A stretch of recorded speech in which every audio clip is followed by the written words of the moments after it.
अस्सलाम वालेकुम नाजरीन, शाहनवाज लहरी आपसे मुखातब हूँ। अल्लाहुम्मा सल्ली अला मुहम्मदिन नबील उम्मी वाला अलैहि वसल्लम तस्लीमा। नाजरीन कराम, आज हम उन 10 जानवरों का ज़िक्र करेंगे जिनको अल्लाह तबारक ताला अपने फ़ज़ल व करम से जन्नत में दाखिल फरमाएगा। इन 10 जानवरों में पहले नंबर पे नबी पाक सल्लल्लाहु अलैहि वसल्लम की ऊँटनी अल-कस्वा है। अल-कस्वा वो ऊँटनी है जो हिजरत मदीना के वक़्त हज़रत अबू बकर सिद्दीक़ ने ख़रीद कर आप सल्लल्लाहु अलैहि वसल्लम को हदिया की थी, जिस पर बैठकर आप गारे सौर से ऊँटनी पर बैठकर मदीना शरीफ पहुँचे और इसी ऊँटनी पर बैठ के आपने आखिरी हुज्जतुल विदा में जो आखिरी आपने हज पढ़ा है उसमें जो खुतबा दिया है मैदान अरफात में, वो आपने इसी ऊँटनी पर बैठ के दिया था।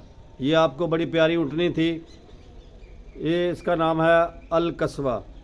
और ये भी अल्लाह तबारक ताला से के हुक्म से जब आप जन्नत में जाएंगे शाहाना अंदाज से हज़रत बिलाल आपकी ऊँटनी की नकेल पकड़े होंगे और इस ऊँटनी पे आप सल्लल्लाहु अलैहि वसल्लम सवार होंगे। तो अपने जन्नत में शाहाना अंदाज से जब दाखिल होंगे तो ऊँटनी भी आपके साथ दाखिल जन्नत में होगी। दूसरे नंबर पे आता है हज़रत सालेह अलैहिस्सलाम की नाकातुल्लाह। वो नाका वो ऊँटनी जो कौम ने हज़रत सालेह अलैहिस्सलाम से मौज़ा तलब किया था कि इस पहाड़ के सामने से जो पहाड़ है इसमें से ऊँटनी पैदा करो और वह पैदा होते ही अपना बच्चा जने। तो ये भी एक मौज़ा था, उनकी आंखों के सामने अल्लाह ताला ने पहाड़ से ऊँटनी को पैदा किया और उसने पैदा होते ही बच्चा भी दिया। और ये ऊँटनी के बारे में भी मशहूर है कि ये भी जन्नत में जाएगी। और तीसरे नंबर पे आते हैं हज़रत इब्राहीम अलैहिस्सलाम का बछड़ा। हज़रत इब्राहीम अलैहिस्सलाम के पास 2 फरिश्ते इंसानी शक्ल में आए और आपको बेटे हज़रत इसहाक़ की बशारत दी, खुशखबरी दी। तो आपने मेहमान नवाज, बहुत ज़्यादा मेहमान नवाज थे, आपने उनके लिए बछड़ा ज़बह किया। उसका जब गोश्त बना तो उनके सामने पेश किया गया तो मेहमानों ने खाने से इनकार कर दिया। उन्होंने कहा कि हम फरिश्ते हैं, हम ये खाना नहीं खा सकते। तो हज़रत इब्राहीम अलैहिस्सलाम को बड़ी फ़िक्र लाहिक हुई और उन्होंने वजह बताई कि हम कौम लूत को अज़ाब देने के लिए आए हैं, उनकी तरफ जा रहे हैं और आपको बेटे की बिशारत देने के लिए आए हैं जिसका नाम इसहाक़ होगा।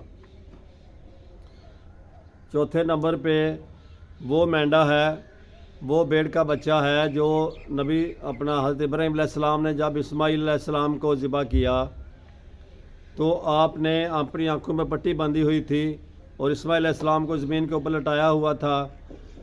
तो जब आप ज़िबा कर रहे थे तो जब आपने ज़िबा कर दिया और आंखों से पट्टी उतारी तो देखा कि वो इस्माईल अलैहिस्सलाम की जगह पे एक मेंढा ज़िबा हो चुका है, क्योंकि ये मेंढा जन्नत से ही अल्लाह ताला ने भेजा था और ये जन्नत में ही अल्लाह के हुक्म से वापस जाएगा। छठे नंबर पे आता है मूसा अलैहिस्सलाम की गाय। मूसा अलैहिस्सलाम की कौम में एक कत्ल हो गया और जो कत्ल नज़र, क्योंकि वो रात का वक़ूआ था, उसका कातिल नहीं मिल रहा था, तो मूसा अलैहिस्सलाम ने हुक्म दिया कि एक गाय ली जाए, उसको ज़िबा किया जाए। ये सूरत बकरा इसी गाय के हवाले से है। अरबी में बकरा गाय को बोलते हैं। वो कहते हैं कि जब तलाश करते करते ये पीले रंग की गाय थी, बहुत खूबसूरत थी, ये गरीब बच्चे की थी, गरीब आदमी की थी। अल्लाह तबारक ताला ने उसकी दिलजोई के लिए उस गाय तक उन लोगों को पहुंचा दिया, हालांकि वो ऐसा करते नज़र नहीं आते थे। ये अल्लाह ताला कुरान में फरमा रहा था। जब उन्होंने गाय ख़रीद ली, बड़े कीमती भाव से ख़रीदी, तो गाय ज़िबा करके उस मकतूल के जिस्म पर गोश्त का टुकड़ा मारा गया और उसने खड़े होकर अल्लाह के हुक्म से मूसा अलैहिस्सलाम को बता दिया कि मेरा कातिल कौन है। वो कहते हैं कि ये गाय भी अल्लाह ताला जन्नत में दाखिल करेगा। उसके बाद मूसा अपना यूनुस अलैहिस्सलाम की मछली। यूनुस अलैहिस्सलाम जब अपनी कौम को तबलीग करते करते उनसे बेजार हो गए, थक गए, तो अल्लाह तबारक ताला ने कह दिया कि इनको अज़ाब दिया जाएगा।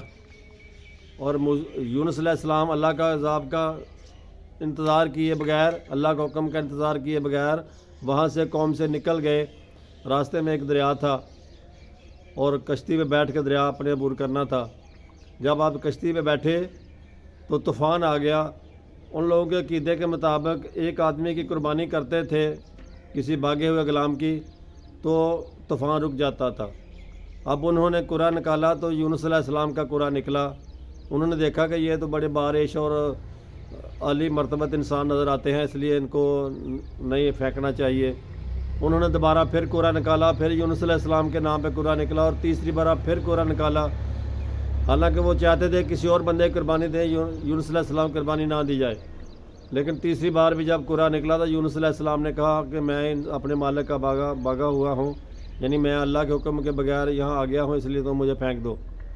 انہوں نے جب یونس علیہ السلام کو دریا کے اندر پھینکا تو اللہ نے حکم دیا کہ مچھلی کو کہ تم اس کو یونس علیہ السلام کو اپنے پیٹ میں لے لو اور اس کو مہمان نواز بنا کے رکھنا ہے۔ بعض روایتوں میں 3 دن آیا ہے اور بعض میں 40 دن آیا ہے۔ آپ اس مچھلی کے پیٹ کے اندر رہے تو پھر آپ نے دعا کی، لا الہ الا انت سبحانک انی کنت من الظالمین۔ یہ دعا مشکلوں سے مصیبتوں سے نکلنے کے لیے آج بھی ہم کریں تو اللہ تعالی ہماری مشکلیں مصیبتیں ٹال دیتا ہے۔ تو وہ مچھلی کے بارے میں بھی آتا ہے کہ اس کو بھی اللہ تعالیٰ جنت میں داخل فرمائے گا۔ اور عزیر 7ویں نمبر پہ آتا ہے عزیر علیہ السلام کا گدھا۔ بخت نصر بادشاہ نے جب آپ کو جلا وطن کیا تو آپ اسی گدھے پر بیٹھ کے فلسطین کی طرف گئے۔ اس گدھے سے آپ کو بڑی منوسیت تھی، اور گدھے کا اور اپنا عزیر علیہ السلام کے نسبت کی وجہ سے یہ بھی علماء کہتے ہیں کہ یہ گدھا بھی اللہ تبارک تعالیٰ جنت میں اس کو داخل فرمائے گا۔ نمبر 8ویں پہ آتی ہے سلیمان علیہ السلام کی چمٹی۔ پہ آتی ہے حضرت سلیمان علیہ السلام کی چمٹی۔ اس کا ذکر قرآن پاک میں سورۃ نمل میں بھی آتا ہے۔ چمٹی نے اپنی دوسری چمٹیوں کے بارے میں مثبت سوچا، پازیٹیو سوچا اور آواز دی کہ اے چمٹیوں اپنے اپنے بلوں میں چلی جاؤ، ایسا نہ ہو کہ سلیمان علیہ السلام کو خبر بھی نہ ہو اور آپ روندی جائیں۔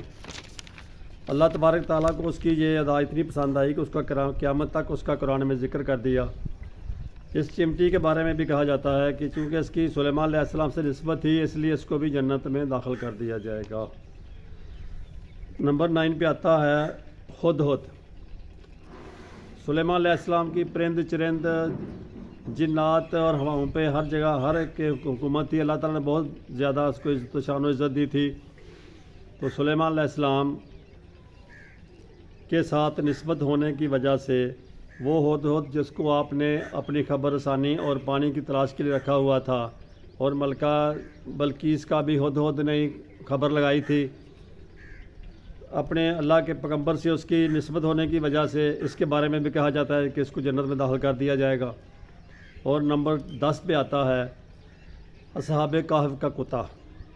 اس کتے کے بارے میں کہتے ہیں کہ جب دقیانوسی بادشاہ سے تنگ آ کر ڈرتے بھاگتے اصحاب کہف غار میں پناہ لینے پر مجبور ہو گئے تو یہ کتا بھی ان کے ساتھ ہی تھا۔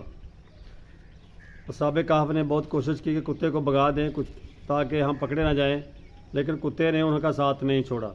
تو اللہ والوں سے، اللہ کے نیک لوگوں سے نسبت ہونے کی وجہ سے اللہ تبارک تعالیٰ اس کتے کو بھی جنت میں داخل کرے گا۔ تو ناظرین کرام، ان 10 جانوروں کے بارے میں حدیث میں تو کہیں ذکر نہیں ملتا کہ جنت میں جائیں گے یا دوزخ میں جائیں گے، لیکن چونکہ ان کا اللہ والوں سے نسبت تھی تو اس نسبت سے علماء کہتے ہیں کہ یہ جانور اور جو ہیں یہ سارے کے سارے جنت میں جائیں گے، کیونکہ ان کا نیک لوگوں کے ساتھ اٹھنا بیٹھنا تھا، ان کی تعلق تھا۔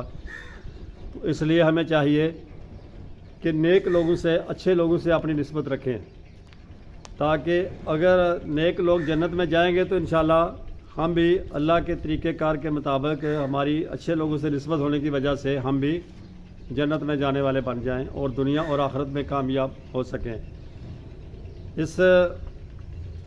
اگر آپ کو ہماری یہ ویڈیو پسند آئی ہو تو اس کو لائک اور شیئر کریں اور سبسکرائب بھی کر دیا کریں۔ السلام علیکم۔